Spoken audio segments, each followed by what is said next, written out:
J'aimerais ça vous parler de peut-être la question la plus importante de toute la vie. Et je vais te parler d'un des versets les plus connus de toute la Bible. Parce que partout dans le monde, on entend parler. Et ça, c'est Jean, chapitre 3, verset 16. Et ça dit, « Car Dieu a tant aimé le monde qu'il a donné son Fils unique, afin que quiconque croit en lui ne périsse point, mais qu'il ait la vie éternelle. » C'est super bon. Je suis certain que tu es assis là en train de dire « Wow! Oui! Exactement! Wow! » Ou tu comprends rien. Et moi, la première fois que j'ai entendu parler de ça, j'ai dit « Yes! » Et je voyais qu'il y avait du monde qui croyait dans ces choses-là. Et eux autres étaient excités par ce qu'ils me disaient, mais moi, je comprenais rien. Et je suis certain que tu ne comprends pas plus. Mais j'aimerais t'en parler. Je veux te dire que Dieu t'aime. Tu fais ça, c'est qu'il t'aime. Je ne sais pas si tu as déjà pensé, si tu as déjà imaginé, mais Dieu t'aime. Dieu a tant aimé le monde. Mais le monde, c'est grand, ça c'est tout le monde. Il y avait un petit cartoon quand j'étais jeune qui s'appelait Pogo. Puis il disait, dans le cartoon, il disait, j'aime le monde, c'est les gens que j'aime pas. Mais quand Dieu parle du monde, il parle des gens. Il parle pas juste des gens en général, mais il parle de toi. Je connais pas ton nom, je vais pas essayer de faire une liste de noms parce que je sais pas Dominique ou Fred ou Ahmed mais il te connaît, il connaît ton nom, il sait qui tu es, il sait aux profondeurs exactement qui tu es. Et il dit qu'il t'aime. Et c'est un mot qui des fois ça perd la profondeur, l'amour. Tout le monde parle de l'amour. Dans les chansons, je rappelle quand j'étais jeune, mon frère jouait Charles Aznavour, puis Aznavour chantait toujours de l'amour, et mon frère qui était un homme rempli d'amour pour plusieurs filles, donc il était tellement, c'est ça qu'il disait, on va faire l'amour, et en tout cas, ça ne durait pas longtemps, mais en tout cas, il les aimait pendant le temps. Je rappelle de Stephen Stills dans mon temps, parce que nous autres, on avait de la musique. On avait la bonne musique. Mais Stephen Stills chantait un chant qui disait « Si tu peux pas être avec celle que tu aimes, aime celle avec qui t'es. If you can't be with the one you love, love the one you're with. » Yay! Et les Beatles ont chanté « All you need is love, la da da da, all you need is love. » Et après ça, ils sont divisé avec des avocats et toutes sortes de choses, avec une chicane et tout ça, mais all you need is love. On a un peu ruiné le mot. Des fois, quand je dis je t'aime, qu'est-ce que ça veut dire? Dieu a tant aimé le monde qu'il a donné. Et c'est ça que ça veut dire. L'amour donne. Il donne d'un cœur, il donne, et ça lui a coûté. Il donnait la chose la plus précieuse pour toi. Il a donné son Fils unique. Il a regardé son Fils puis il dit, je suis prêt à donner. Mon amour est tellement grand que je suis prêt à donner, à choisir que mon Fils va mourir et que Jésus va venir. Et celui qui aimait le plus, qui était le plus précieux pour lui, il était prêt à le donner. Parce que tu es important. Je suis important. Dieu ne regardait pas comme le monde, mais il me connaissait comme Don Walsh. Il dit, Don, je t'aime tant, toi, Don Walsh, que je veux donner mon Fils unique. Mais lui, il me connaissait. Il me connaissait depuis le début du monde. Il te connaît. Il connaît les plans qu'il y a pour ta vie. Et il t'aime. L'amour veut dire qu'il est donné. Exactement, c'est quoi tout ça? Donc, Dieu a tant aimé le monde qu'il a donné son Fils unique. Dieu aime le monde, mais il y a un problème. Le monde a un problème qui s'appelle le péché. Et peut-être tu ne crois pas dans ce mot-là, puis tu dis c'est vieux jeu, péché. Mais le monde est rempli, chacun de nous, nous avons manqué. On a manqué un cible. Le mot péché veut dire on a manqué le cible. On n'a pas fait le bien qu'on voulait. Juste pense à toutes les résolutions que tu as faites à tous les jours de l'an. Moi, je vais perdre du poids un jour. Donc, je ne sais pas quand est-ce. Mais c'est pas juste ça. D'être un bon gars, de ne pas faire le mal, de ne pas voler, de ne pas mentir, de ne pas... Et souvent, on a manqué. Tous ont péché. Et à cause de ça, Dieu qui est parfait, qui est juste, son caractère ne peut pas recevoir le péché. Mais en même temps, il nous aime. Et juste à cause de qui il est, il ne peut pas recevoir.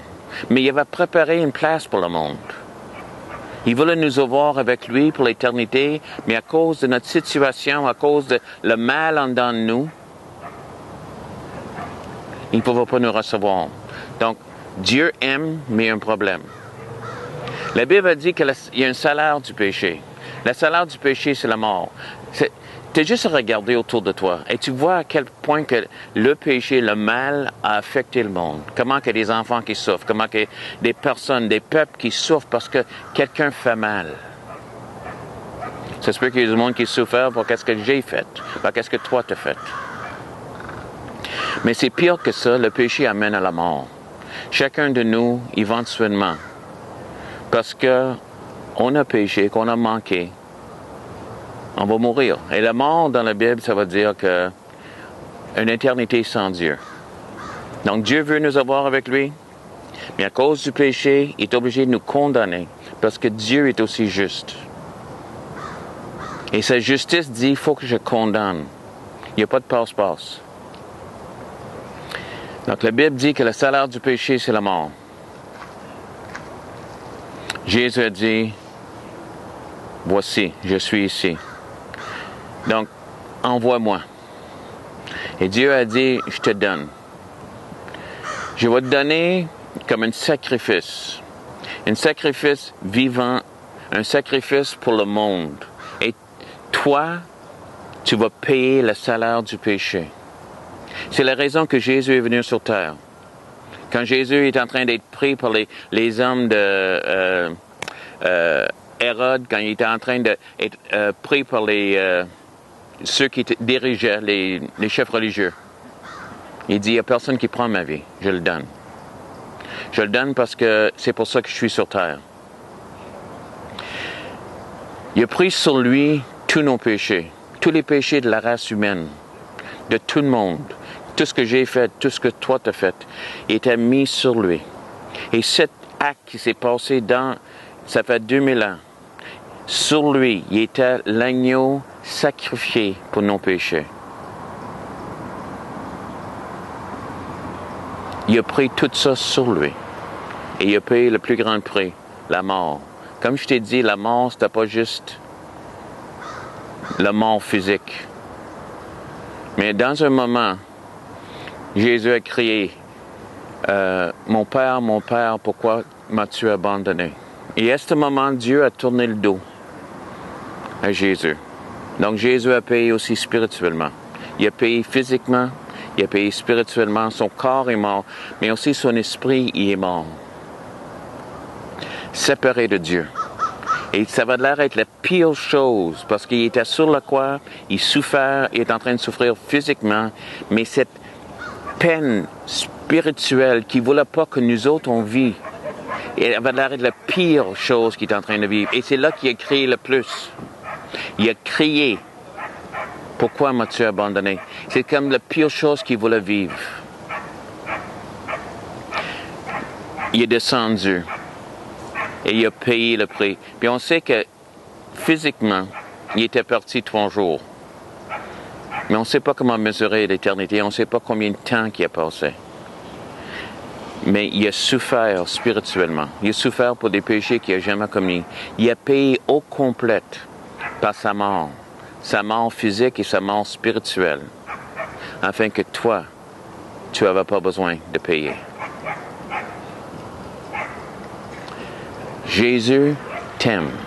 Et quand je dis il t'aime, il l'amour, c'est ça que ça veut dire. Je suis prêt à souffrir à ta place. J'aimerais mieux mourir que de te laisser périr. Car Dieu a tant aimé le monde qu'il a donné son Fils unique afin que quiconque croit en lui ne périsse pas. Il y avait une perdition là-dedans.